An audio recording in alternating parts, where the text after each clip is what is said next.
Hi, everybody. My name is Gary Gomes. I'm here to talk with you about Vedic astrology and also about the state of the world according to Vedic astrology, but in particular, your signs this month. So, I am officially 70 years old today, and I don't look a day over 69. I know it. Okay. So, uh, let's see now. How does he do it, you ask? I just don't take care of myself. Okay, so let's see now. Let's go on um to the chart. I crack myself up. I don't know if I did that for you, but God bless you all for putting up with me. Okay, so right away, first the adverts, book coming, school coming.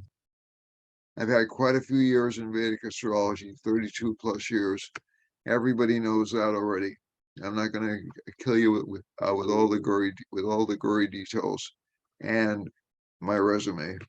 I would encourage you to check the YouTube channel to see the interview I had with James Braha, and I'm going to have more people coming on the YouTube channel over the next few months. I think you're going to be really interested in the conversations we have. Some of them will be technical, some of them will be informational, and I think you're all going to be really happy. Please subscribe to the channel. It helps me a lot. I will have a new look next month, but I don't want to take up too much time with this part. If you want to contact me, I do have a school. I do readings. I do teach at Kepler College. I'm teaching a course on Vedic astrology at Kepler College right as we speak, and also Direct Academy, and also the American College of Vedic Astrology, in addition to individual tutoring and doing readings. So if you would like to contact me for any of those things, contact me at 508-525-0001. A lot of new things coming up over the next few months. I know I've been promising that for a while, but they will be coming up over the next few months. So without further delay, let's get to it. And those of you who've seen, let's see now. Sin City will know what that line refers to, but those of you who haven't seen Sin City will be mystified. So I'm drawing up a chart right now, and we do have good news this week for everybody, for the entire world. Okay. So at last, we have one good planetary change coming up tomorrow. And allow me to share the chart with you. We have Mercury. Let me see, let us share with you again. Coming out of retrograde and going direct in the chart, which is good news for a lot of people. Okay, I'm going to stop the sharing and try one more time just to make sure it comes up.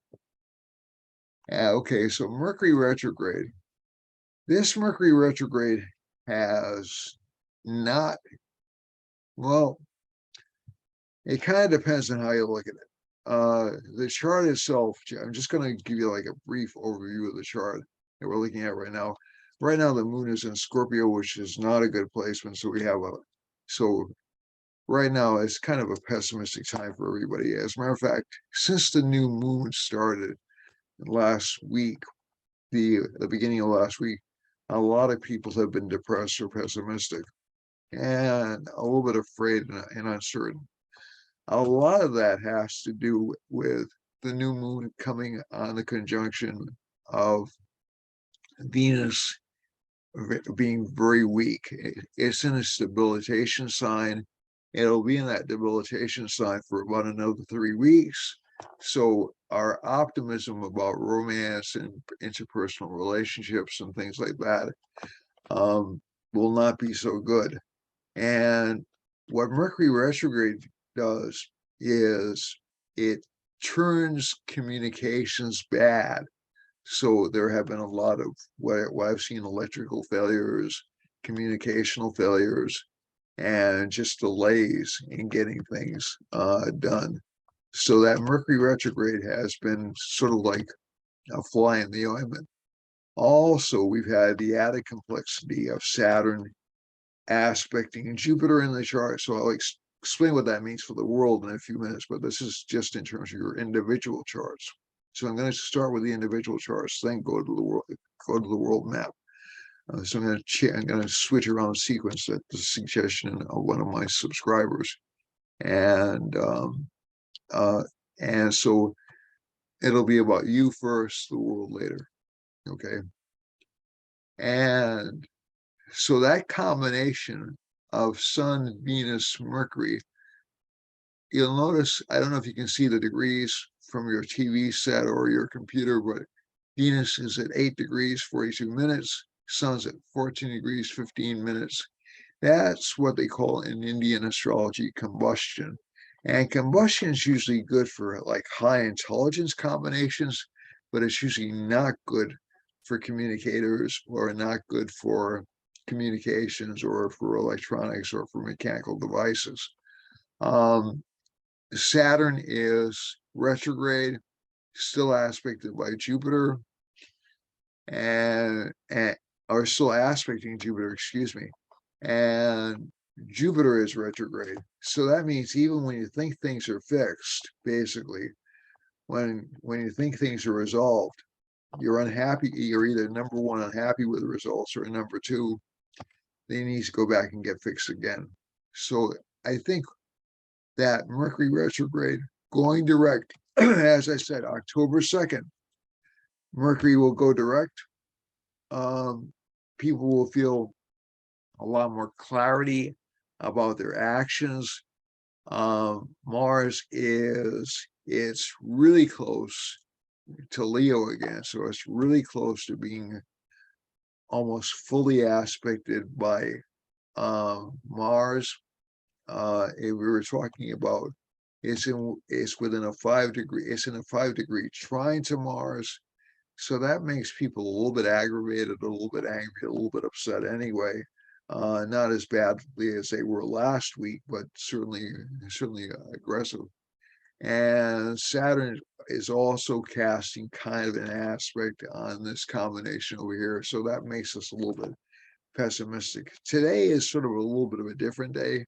We're a little bit more religious, a little bit more optimistic. This is Saturday, October 1st. And that combination, Sun aspecting Jupiter, gives us more of a spiritual consciousness, more of a feeling of reflection and inner reflection. So that's why you've seen a lot of people not really taking action on things lately. They want to think about the ramifications or the consequences of what they're doing. This is just in general, just in person-to-person relationships. And also that moon starting last weekend when we had a new moon, the moon was with the sun, so it's very weak. It was almost invisible, right? So in Indian astrology, the brighter the moon is, the better it is. That moon has been really, really weak and afflicted. And on Tuesday, roughly Tuesday to Wednesday, it was with Ketu, which essentially causes depression or anxiety or feelings of frustration. And to Thursday, roughly Tuesday through Thursday, and starting late Thursday and yesterday, it's been in Scorpio, which is this fallen position. So again, we really don't have, and again, look at this. We have the moon in almost exact aspect to Mars like we did last Saturday. So Mars was aspecting by a in this house, and now Mars is aspecting in this house. So again, there's a lot of feeling that people are covering things up or angry about things, and so in general, it's been kind of a tense week, kind of a depressing week for most people, not for everybody.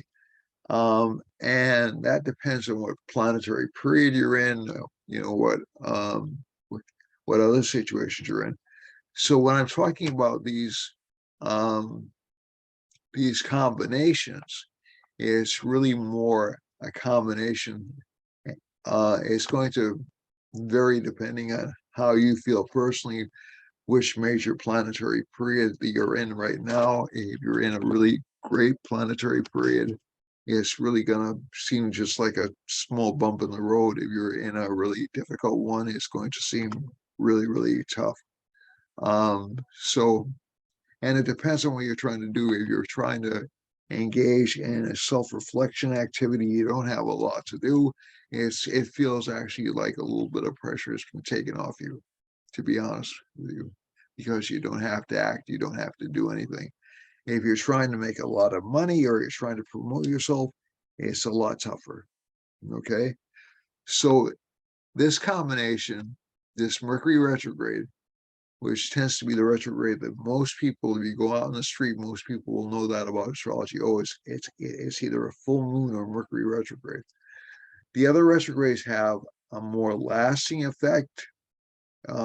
Venus retrograde happens every 2.5 years.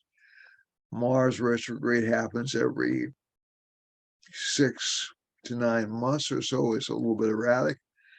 But Venus retrogrades are very uncommon, so people will have problems in relationships, but they'll kind of brush it off. And I mean, one of the nice things is we look at the Navamsha chart. Venus is exalted. It gives kind of a really, it gives a kind of a cancellation of this debilitation, but it's also with Ketu, which also makes people feel a little bit detached or a little bit frustrated. So again, even though it's improved in terms of unusual interests or unusual likes or interests, it's really, and there'll be unexpected romantic opportunities. It really doesn't feel like you're connected with that. K2 sort of like breaks it off, so you look and say, oh, I really like that person, but I don't know, I want to stay by myself now. So it's really been a rough week communicationally. It'll probably it'll probably get better tomorrow because um, of the moon moving into Sagittarius, but they'll also create some kind of eruptive feelings, for lack of a better word, at least for one day.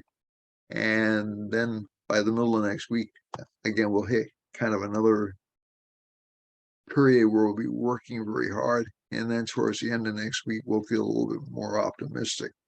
But I think one of the things to keep in mind when you're looking at when you're going through these experiences is they are opportunities to plan, to strategize, to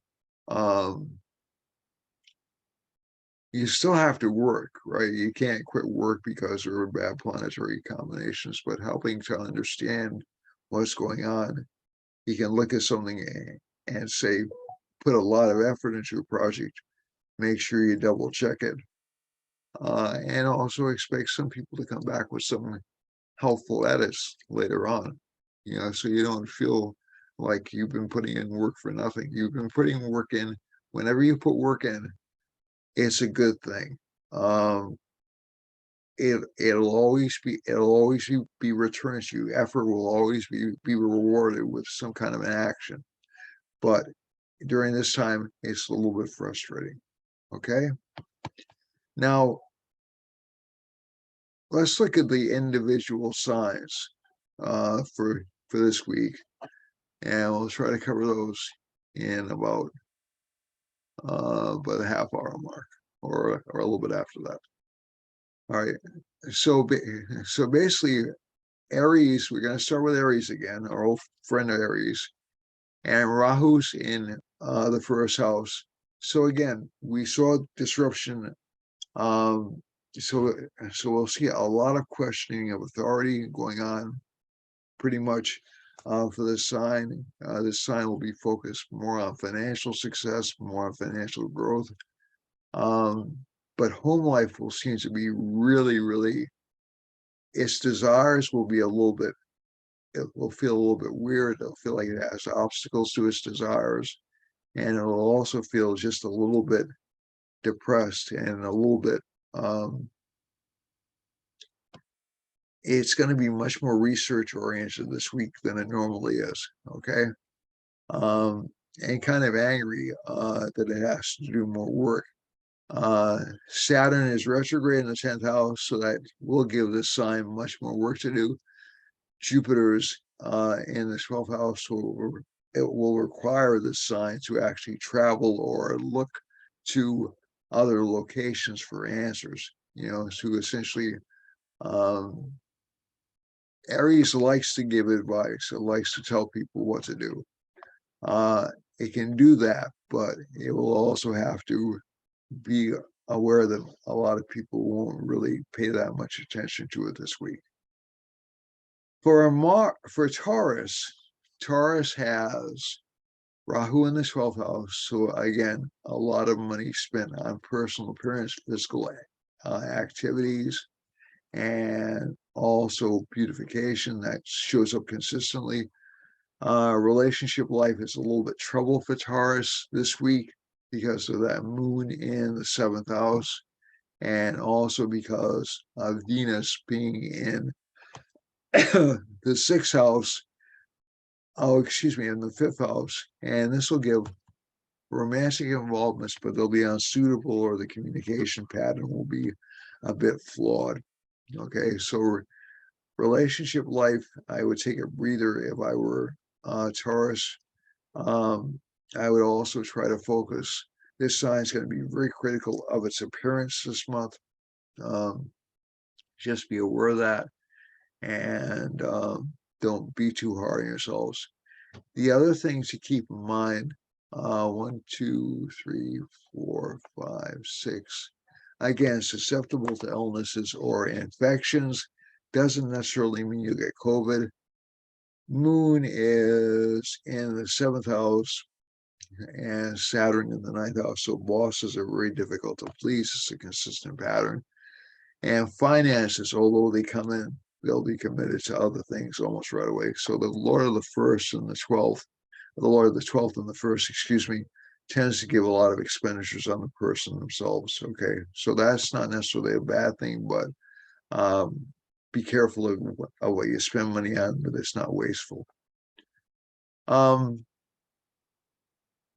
Gemini, Gemini has Mercury in the 4th house along with Sun and Venus.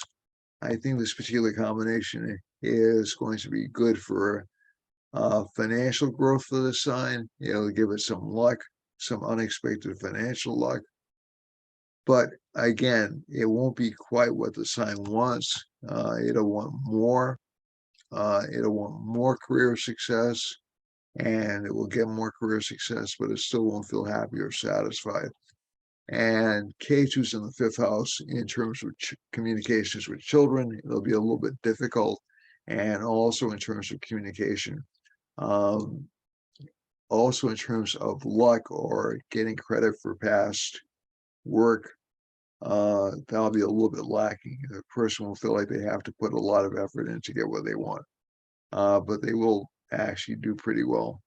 The 2nd house Lord in the 6th house, again, is an effortful week. It'll improve tomorrow and into the early part of next week, and also at the end of next week. But the beginning of the week will be a little bit tough for Gemini. And relationship partners will seem to be difficult to reach or difficult to converse with. Career-wise, so the sign looks like it's doing fine. In terms of relationship life, though, not quite so good as you would hope. Relationship partners seem to be a little bit difficult to get along with, and it can cause a few arguments. Although the sexual part of the relationship will probably be fine. For Cancer, Cancer has Saturn retrograde in the seventh house, and it's going to have it there for a while now until January. And so this, for this sign, this means essentially relationship partners seem a little bit difficult to get to know. They'll be older, they'll be difficult, they'll be much younger. And also, they'll have, their luck will be good, but it'll seem like it's a struggle, like so many signs this month. Also, Moon in the fifth house, the Lord of the first and the fifth. Again, that kind of depressive energy will stick around until tomorrow, and then you'll start to feel a little bit more optimistic about life in general. Jupiter is in the ninth house, good for luck. Mars is in the 11th house, good for financial gains. Rahu is in the 10th house, good for career recognition. Okay, Ketu in the fourth, a lot of time spent away from home. Moon in the fifth, some difficulty communicating with children. First, Leo. Leo has Sun in the second house, so this sign's focus will be on money, on financial resources. And also, at least from this chart, this combination is actually good for fulfillment of desires or ambitions, especially after tomorrow. And there'll be a lot of courage going after those things. You'll feel a lot of energy. Excuse me, let me get that chart down. Moon is in the fourth house, so again, some sadness at home or some unhappiness in home life. Fifth house Lord is Jupiter. Jupiter's in the eighth house, so that's going to make it seem like has to be dug or researched out, and you'll have to redo some things you thought were done before. That's particularly true for Leo. Saturn is retrograde in the sixth house, and let's see.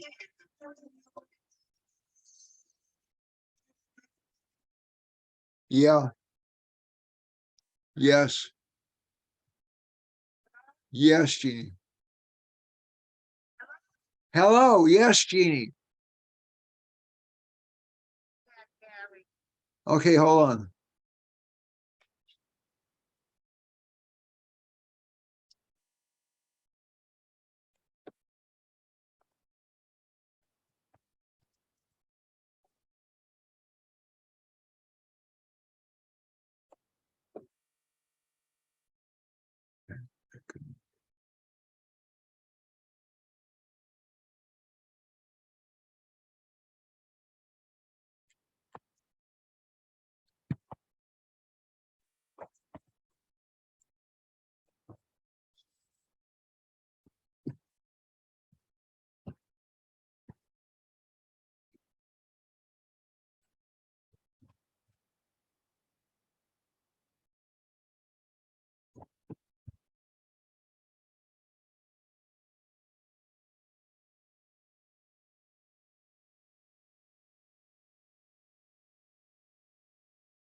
And let me get the screen back on again.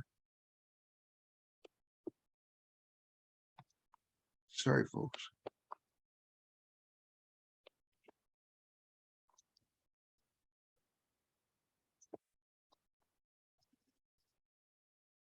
Okay, now we're going to share the screen.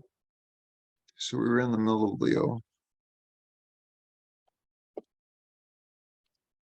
And I will get better editing software for this. Okay, and so Leo is having some communication problems at home, some problems with luck. Again, bosses are critical. Career life, though, is generally good. That's one positive thing about this particular combination. So Mars is well placed for Leo rising, and for Leo sun or Leo moon, and gains are actually good. You'll start to see some money rolling in next week. For Virgo, Virgo's had kind of a tough week of it, not because there's been anything all that wrong. As a matter of fact, it's been really giddily optimistic because of Jupiter aspecting Mercury and Venus. But money's been slow in coming. Completion of projects have been slow in coming. And that's all because of the Mercury retrograde. Work life has been essentially stalled for the past 3 weeks, with only a couple of breaks in between. And K2 in the second house, communications are a little bit unclear as well. Moon is in the third house. So in terms of this sign's ambitions, it's going to be a little bit critical of itself, probably a little bit overly critical of itself over the past couple of days. And it'll get past that. It'll focus more on what it wants. Saturn's in the fifth house. There's a strong desire to be conservative in terms of spending, in terms of luck. Jupiter's in the seventh house. A lot of people are interested in the sign relationship-wise, and it'll seem to be pretty intriguing to a lot of people, mainly because it's being critical. And Mars is in the ninth house, so that will actually give unexpected luck from unexpected sources, good gains. So again, this isn't a bad week for Virgo. It's just sort of like a resetting the clock kind of a week. And keep something in mind, even though I was speaking very negatively about Venus in this first house, Mercury is, or in Virgo, this creates what's called a wealth producing combination in a chart. So for Libra and Venus, I'm sorry, for Virgo and Libra in particular, that's very strong. For Libra, let's move over to Libra. Libra's having some strangeness for relationship life, some unusual patterns in relationship life. It'll probably have to watch out for its health over the next few months, unexpected health issues, at least until January. But again, this is really only for certain charts and for certain conditions that exist in the chart. But again, I always advise people, especially when K2's passing through the first house, to be really careful when driving or when, or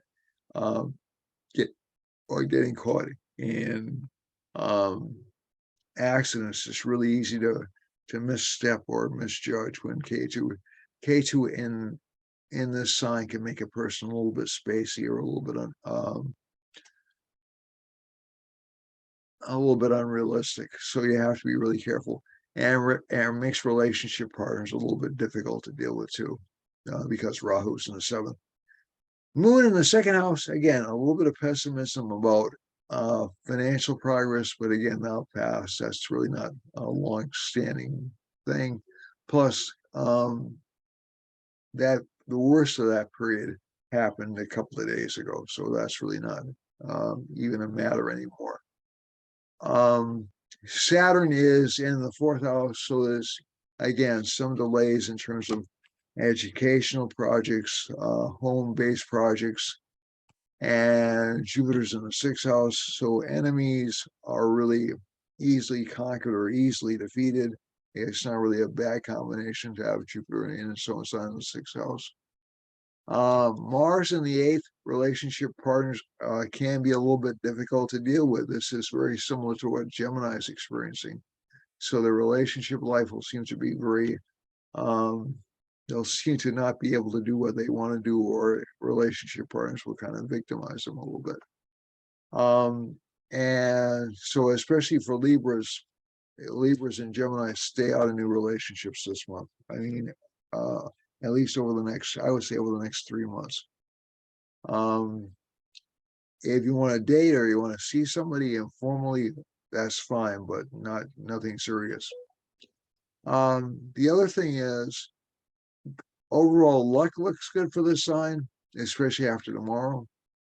And career looks good for this sign, especially after tomorrow as well, although it will be a lot of work next week.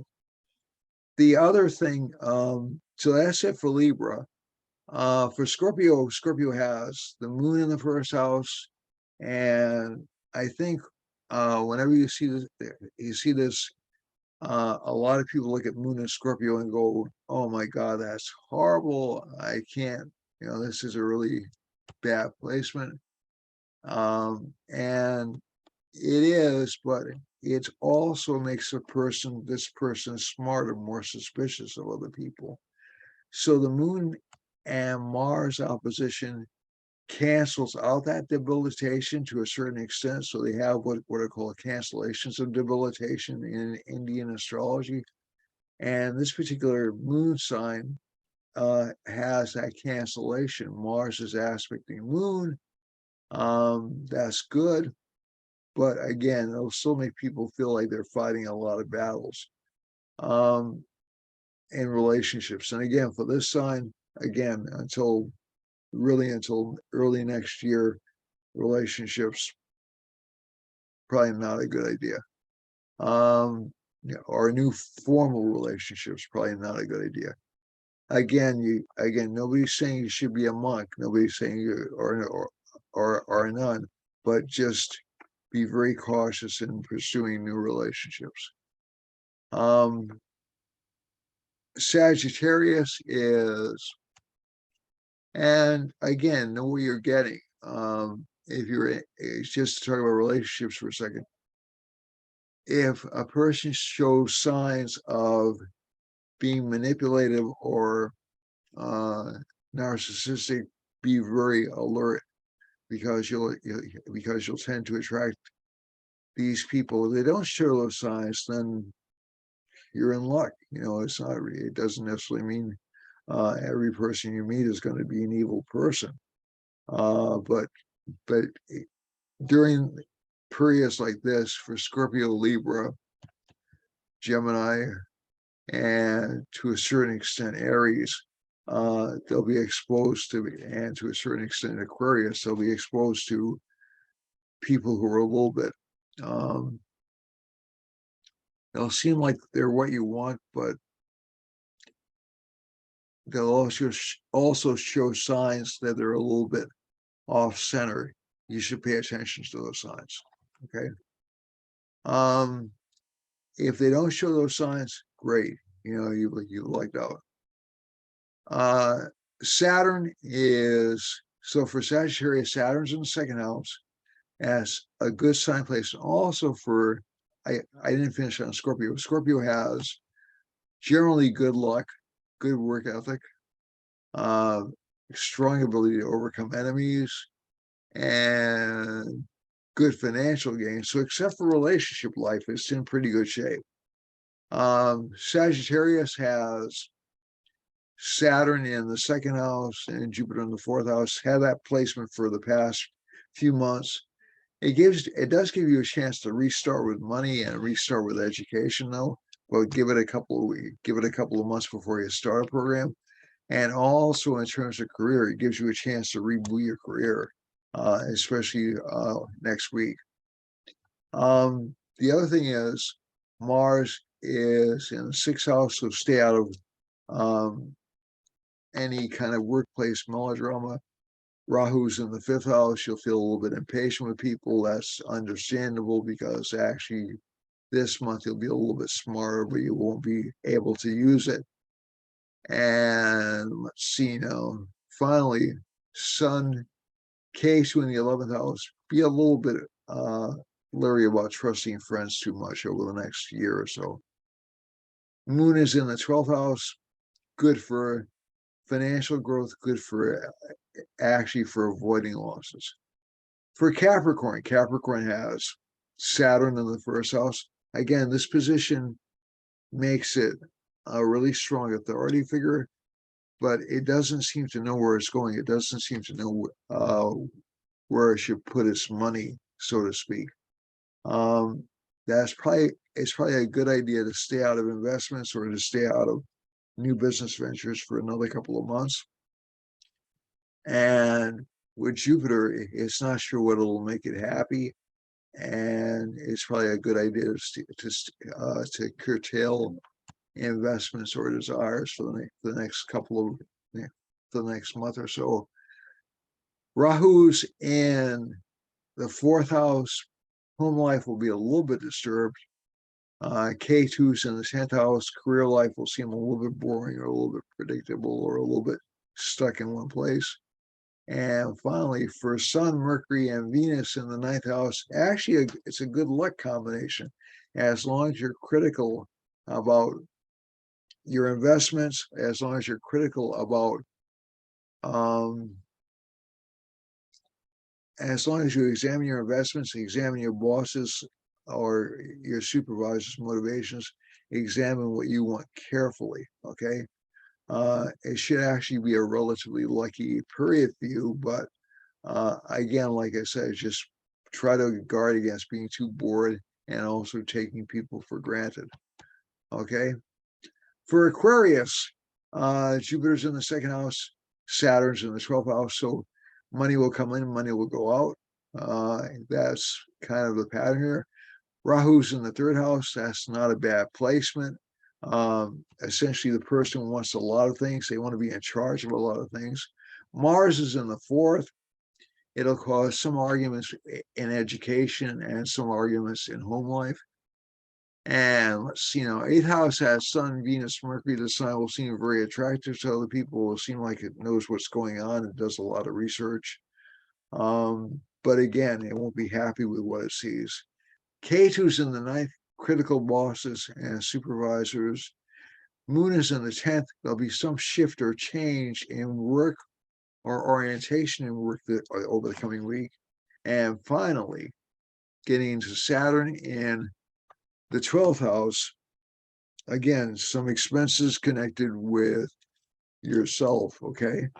Finally, for Pisces, our friend Pisces, Jupiter's in the 1st house, so it's very smart, but nobody listens to it right now. And it's also kind of reflective.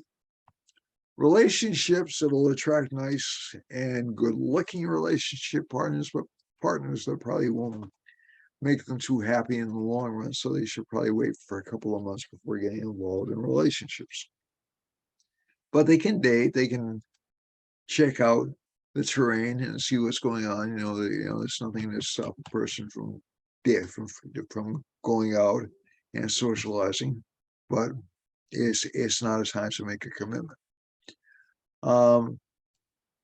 Finally, going over here, 9th house, Moon. Overall, good for acquisition of knowledge, good for preparing for gains. And finally, Saturn in the 11th house, slow gains, but long-lasting gains. So that's it for the individual charts. Now let's look at the actual chart. So I gave you a kind of a layout on what was happening with the actual chart earlier. But basically, we still have conditions of economic uncertainty and geopolitical uncertainty showing up in this particular map. And I'm going to stop the share and start again. And that's mainly because of all these retrograde planets. And we're going to have a retrograde Mars around the end of October too, which can make people more hostile, not less.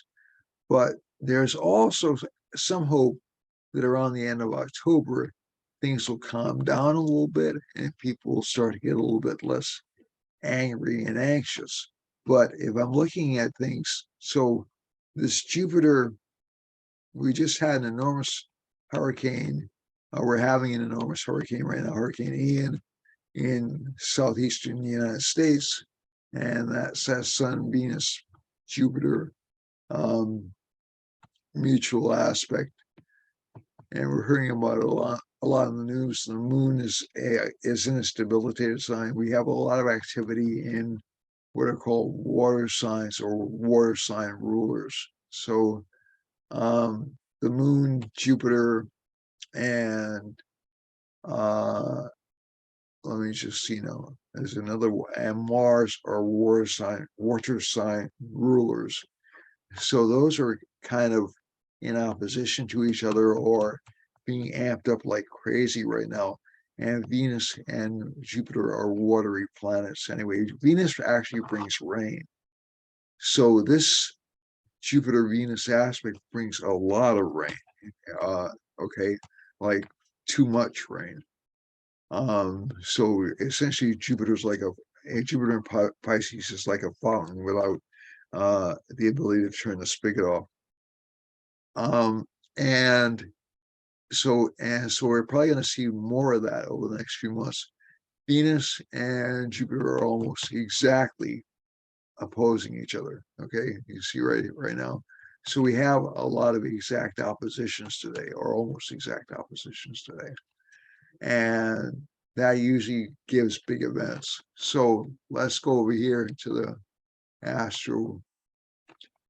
So parts of the world that I would look at carefully in terms of flooding or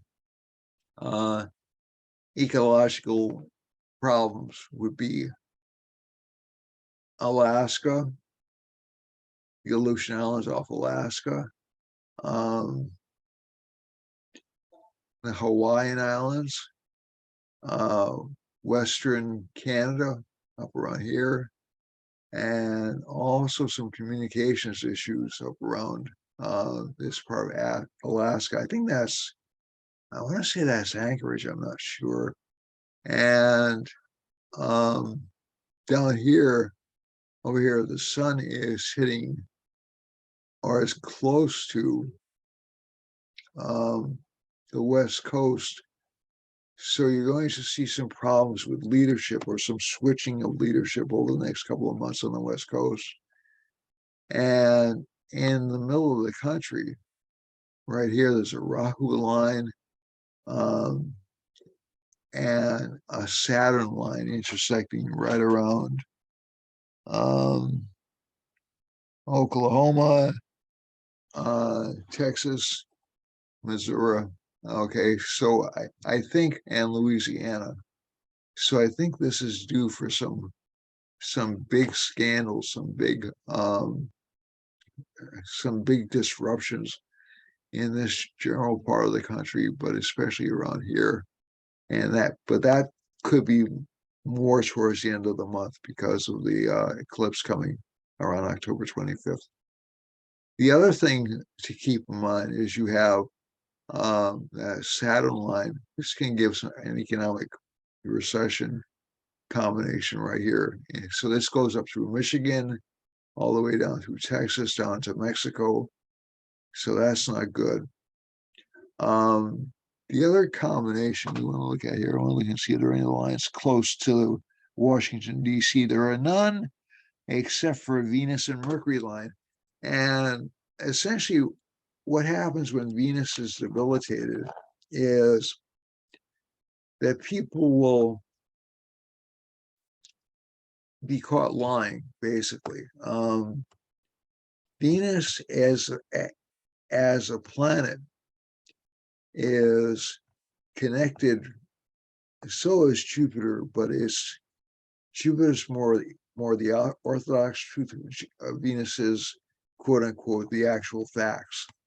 And you'll see a lot of court cases getting reversed or getting tossed out because of actual evidence being brought up. The other part that looks a little bit difficult down here is this Venus Mercury moon line down around, this is around Puerto Rico, and I hope those poor people don't get another storm, because that would be horrible. But there is another line down here, and this is a waterway line, so there's going to be water damage down here, and there'll be water damage, I think, coming into northern South America, around Guyana and Venezuela and into Brazil. And I think some fighting in Brazil, especially down in the southern part of Brazil, and even some ecological problems down in Argentina, and it looks like Bolivia. The other part, and also into Paraguay and Uruguay. I'm sorry if that was for the political violence. England has a Rahu line next to it, so there'll be some scandal connected with Iceland and England, and also Portugal, Spain, and Morocco, Western Africa in general. And we have a Saturn line going right through Europe. And again, we just had a new prime minister elected in Italy, conservative, right-wing candidate. So that Saturn line will tend to trend Europe more conservatively over the, if there are additional elections. And there is worry about Moon really has to do a lot with natural resources. And there's a lot of concern about natural resources all through Greece and Western Europe right now.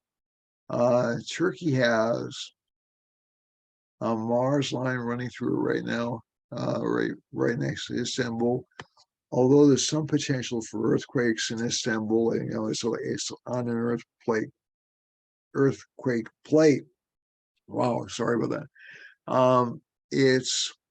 We probably won't see anything until late October, early November, and I still don't think it will be a massively destructive situation, but here and a little bit to the north of Turkey, and also like in this region right here, there's strong potential for earthquakes.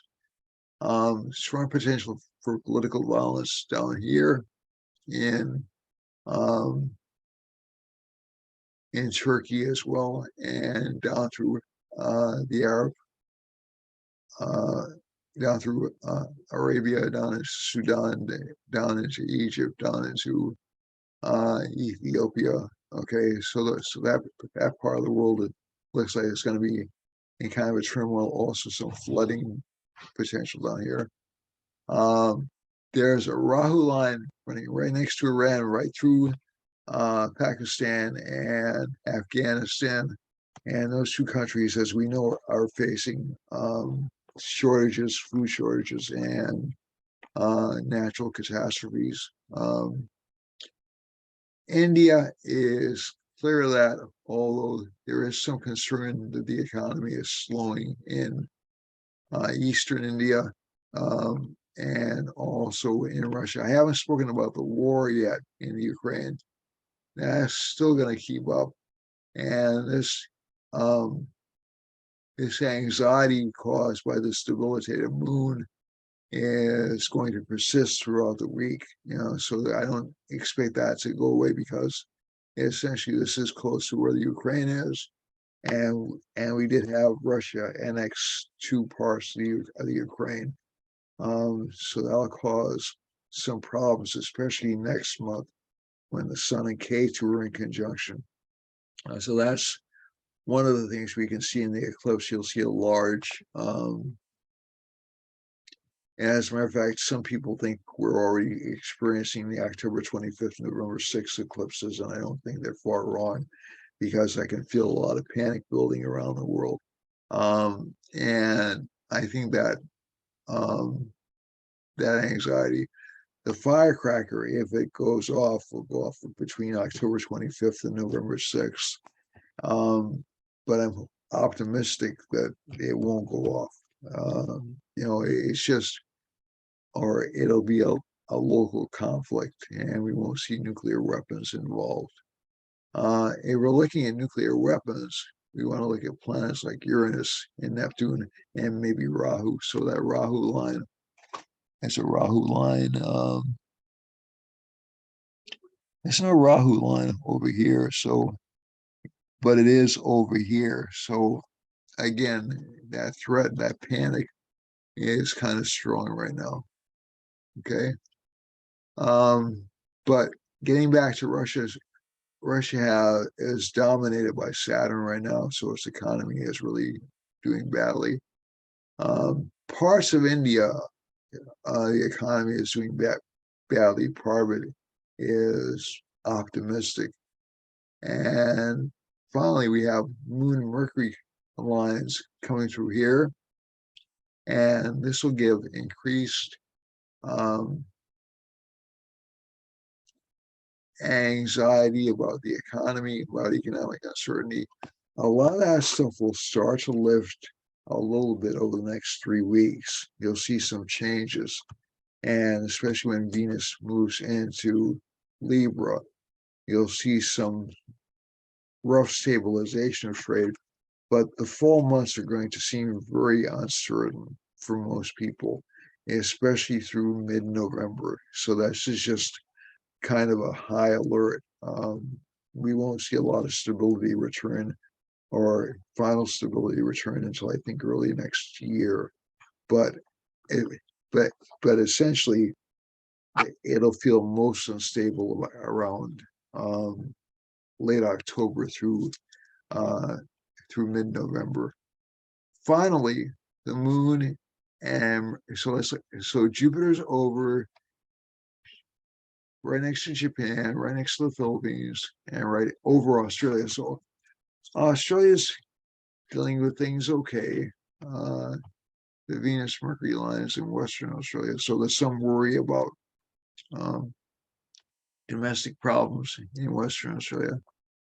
And Rahu, the economy in New Zealand is starting to get hit. And in Indonesia, it's starting to get hit pretty strongly. But over here, this part of Indonesia is largely untouched. Okay.